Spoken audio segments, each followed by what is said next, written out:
Today we're cutting a 6-pin key, which is an RK5 remote key code. It's a longer key to normal. These must be cut off the tip. We use this aligning tool, which will slot into the last line you can see. Make sure the key is butted up hard against the aligning tool. If we were to cut this key off the shoulder, we would end up getting this horrible point on the key there.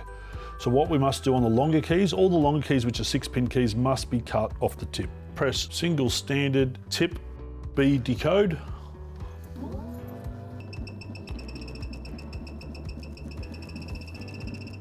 And what we see there is a pretty good picture of what the key it is. Insert the aligning tool again into the last line. Make sure the key butts up hard against the tip aligner. Remove the tip aligner, press cut.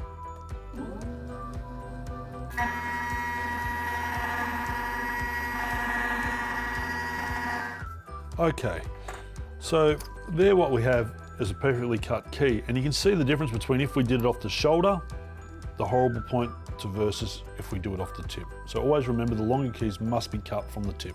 And there we have a cut key.